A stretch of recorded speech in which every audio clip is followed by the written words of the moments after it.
Good morning. Good morning, everybody. And you're at the right place.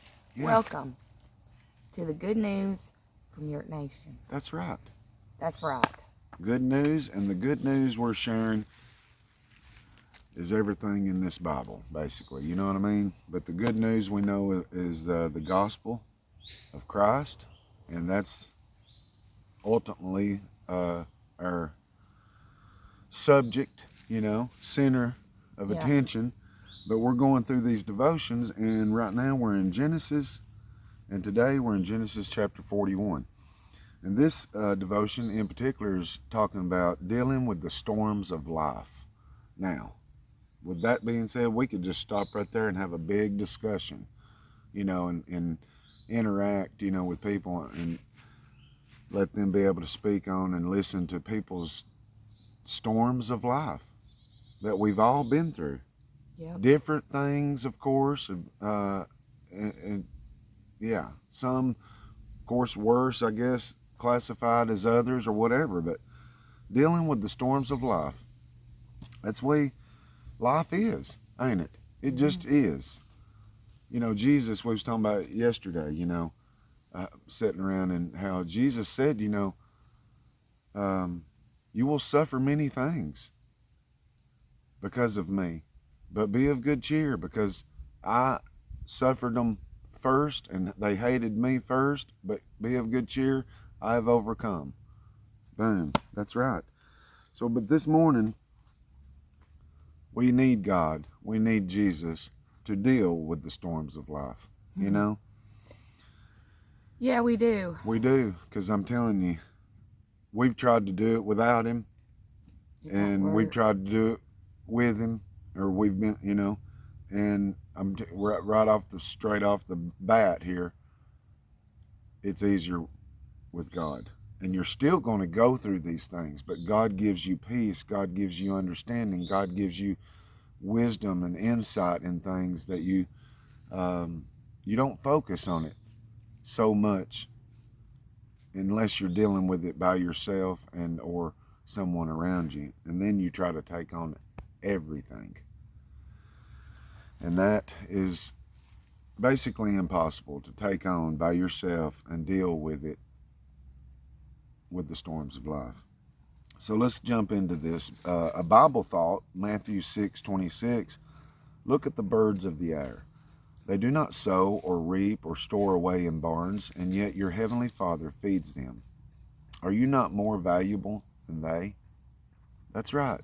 As me and Cynthia sit here every day, we have a bird feeder right outside our window of the camper, and whether we're inside or out, we get to see and watch these birds. And here lately, because of this time of year, we're seeing migrant birds that are coming through the area to go to where they're going to stay for the winter. And it's awesome, ain't it? It's awesome, and it's like, birds, I don't want certain ones to leave. I don't want none of these birds to leave. Yeah, and like the scripture says, God, they don't store up. They don't have big houses or barns or whatever, like squirrels put up. They store, hickory nuts and acorns and nuts of whatever. But birds don't, and God provides for them every day, even through those cold winter days, I know. When the ones that do stay. So how much more are you not much more valuable than they? Right, we are. So you are. This is going to be in Genesis chapter 41, and it's referencing to Joseph, and it's in the area of him having dreams and telling about Pharaoh. So Genesis 41, 25 through 32, and we'll start there at 25. And Joseph said unto Pharaoh, the dream of Pharaoh is one. God has showed Pharaoh what he is about to do. The seven good cows are the seven good cows are 7 years, and the 7 good ears are 7 years. The dream is one. And the 7 thin and ill-favored cows that came up after them are 7 years, and the 7 empty years blasted with the east wind shall be 7 years of famine. This is the thing which I have spoken unto Pharaoh. What God is about to do to show unto Pharaoh. Behold, there come 7 years of great plenty throughout all the land of Egypt, and there shall arise after them 7 years of famine, and all the plenty shall be forgotten in the land of Egypt, and the famine shall consume the land. And the plenty shall not be known in the land by reason of that famine following, for it shall be very grievous. And for that the dream was doubled unto Pharaoh twice. It is because this thing is established by God, and God will shortly bring it to pass. That was the dream that Joseph was having, that God was giving him to let Pharaoh and to know that there was going to be 7 good years, and then after that 7 terrible years of famine. And then we're jumping to the same chapter 41, verses 37 through 46. And the thing was good in the eyes of Pharaoh and in the eyes of all his servants. And Pharaoh said unto his servants, Can we find such a one as this is, a man in whom the Spirit of God is? And Pharaoh said unto Joseph, For as so much as God hath showed thee all this, there is none so discreet and wise as thou. Thou shalt be over my house, and according unto thy word shall all my people be ruled. Only in the throne will I be greater than you. And Pharaoh said unto Joseph, See, I have set thee over all the land of Egypt. And Pharaoh took off his ring from his hand, and put it upon Joseph's hand, and arrayed him in a vesture of fine linen, and put a gold chain about his neck.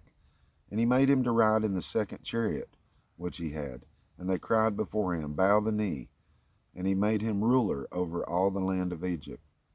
And Pharaoh said unto Joseph, I am Pharaoh, and without thee shall no man lift up his hand or foot in all the land of Egypt.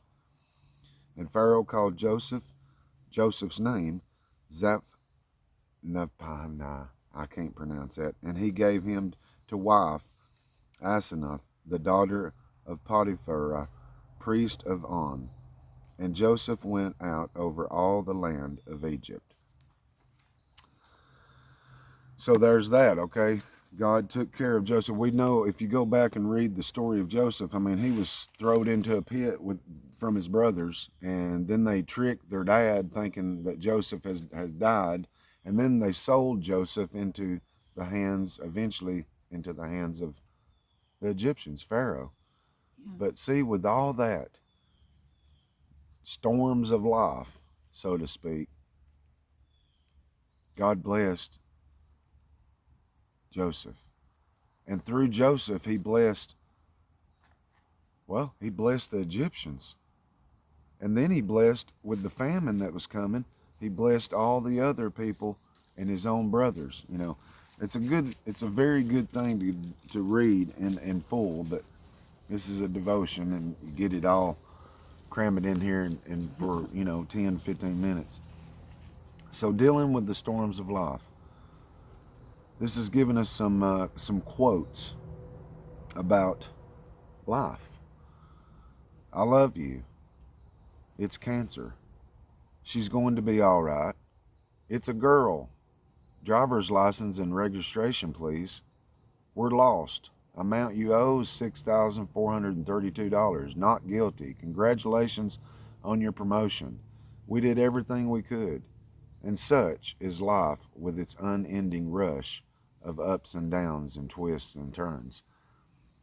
Just like reading those quotes, it's ups and downs, ain't it? It's good stuff. It's bad stuff. It's controlled chaos, right? Yeah. Life is... Yeah. Everything that we just kind of read in them little quotations. How can we endure? Fear God and keep his commands, one teacher suggests. And Joseph seems to agree. How then could I do such a wicked thing and sin against God? I cannot do it, but God will give Pharaoh the answer he desires. Even though you intended to do harm to me, God intended it for good. Because he gets the glory no matter. Yeah. Whether in a favored position in his father's house, on the slave market, within the inner sanctum of Potiphar's household, in a dungeon, or in the highest office in all of Egypt, Joseph holds fast to God, the sustaining power in the midst of life's chaos.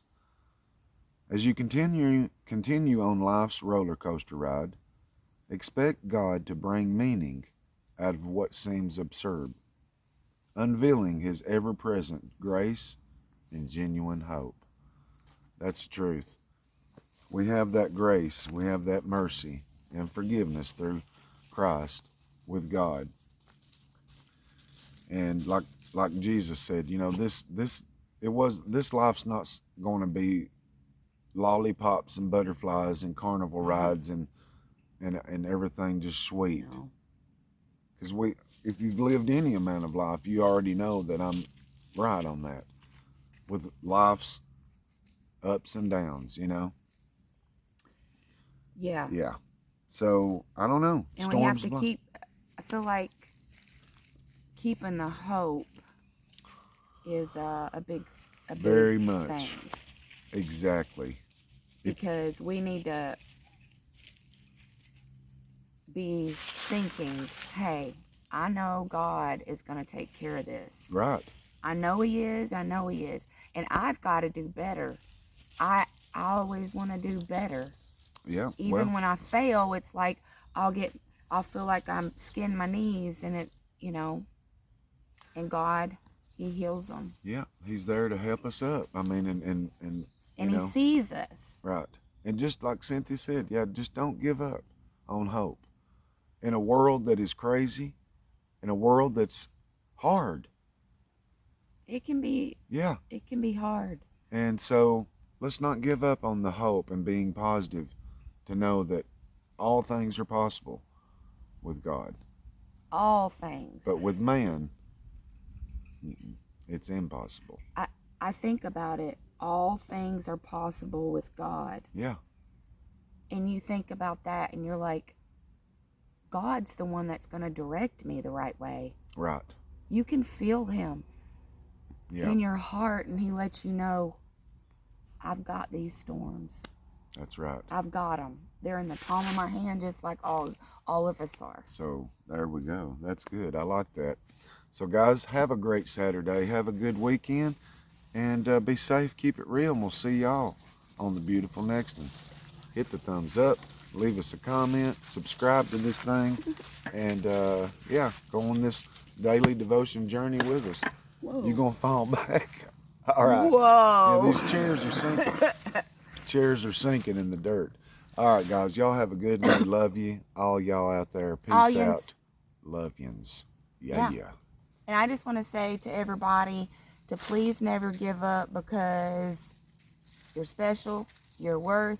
You've got that beautiful purpose. Hug yourself so tight.